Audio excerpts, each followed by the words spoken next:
Welcome to Lalli వంటలు. నేను మీ లలితాని. ఈరోజు మనం చేసుకోబోయే రెసిపీ వచ్చేసి క్రష్డ్ బింగో ఇప్పి అండి. చాలా ఈజీగా మన ఇంట్లో చేసేసుకోవచ్చు. ఇది నా ఓన్ క్రియేషన్ అండి. చాలా ఈజీగా ప్రాసెస్లోకి వెళ్ళిపోదామండి. క్రష్డ్ బింగో ఇప్పిలోకి వెళ్ళిపోదామా ప్రాసెస్లోకి. ఇప్పుడు స్టవ్ ఆన్ చేసి ఒక నాన్ స్టిక్ ప్యాన్ పెట్టుకున్నాను నేను. ఇప్పుడు దాంట్లోకి 1 టేబుల్ స్పూన్ ఆయిల్ వేసుకోండి. వేసుకొని హీట్ అయ్యాక మనం ఆనియన్స్ వేసుకున్నాము. ఆనియన్స్ అండ్ పచ్చిమిర్చి. ఇంకోండి ఆయిల్ హీట్ అయింది. ఆనియన్స్ పచ్చిమిర్చి వేస్తున్నాను నేను. ఇంకోండి వేసేసాను. ఇప్పుడు బాగా ఫ్రై చేసుకుందామండి.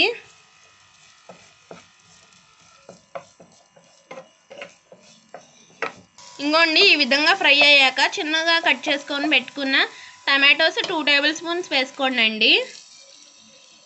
నేను ఎంత చిన్నగా కట్ చేశానో చూసారు కదా. దీన్ని కూడా బాగా ఫ్రై చేసుకుందామండి. ఇప్పుడు చిటికెడు ఉప్పు వేసుకుందామండి. ఇంకొంచెం చిటికెడు కారం తీసుకుందామండి. నేను కొంచెం ఎక్కువ వేసుకుంటున్నాను స్పైసీనెస్ కోసం. వేసుకొని బాగా ఫ్రై చేసేసుకుందాము. ఈ విధంగా కారంలోని స్మెల్ అంతా పోయే వరకు మనం ఫ్రై చేసుకుందామండి. ఇంకోండి ఈ గ్లాస్తో 2 గ్లాసులు నీళ్ళు వేసుకోవాలి. వేసేయండి నీళ్ళు. ఇంకోండి ఇక్కడ నేను ఇప్పి ప్యాకెట్స్ 2 చిన్నవి తీసుకుంటున్నానండి. ఇవి బాయిలింగ్ అయ్యే వరకు వెయిట్ చేసుకుందాము. ఈ విధంగా బాయిల్ అయ్యాక మనం నూడిల్స్ మసాలా వేసుకుందామండి. వేసేసుకొని మిక్స్ చేసుకుందాము. ఇంకోండి ఈ విధంగా. ఇప్పుడు 5 రూపీస్ నూడిల్ ప్యాకెట్స్ నేను 2 తీసుకుంటున్నాను కదా, అవి వేసేసుకుంటున్నాను.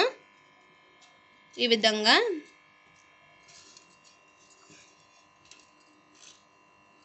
వేసేసుకొని మొత్తం తిప్పుకుందామండి కొంచెం.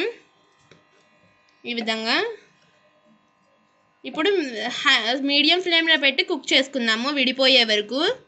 ఇంకోండి ఈ విధంగా అయిన దాంట్లో మనకి నూడిల్స్ అనేవి బాగా కుక్ అయిపోయి మనం క్రష్డ్ బింగో చిప్స్ అనేవి వేసుకోవాలండి. ఇంకోండి నేను క్రష్ చేసుకున్నాను చిన్న చిన్న ముక్కలుగా. ఇందులో బింగో అనే కాదండి, లేస్ అని అవే ఏదైనా వేసుకోవచ్చు, కుర్కురే. ఇప్పుడు దాన్ని మిక్స్ చేసుకుందాము లైట్గా. ఎక్కువసేపు ఉంచకూడదండి. ఇట్లా మిక్స్ చేసుకొని ఇప్పుడు స్టవ్ ఆఫ్ చేసేసుకుందామండి.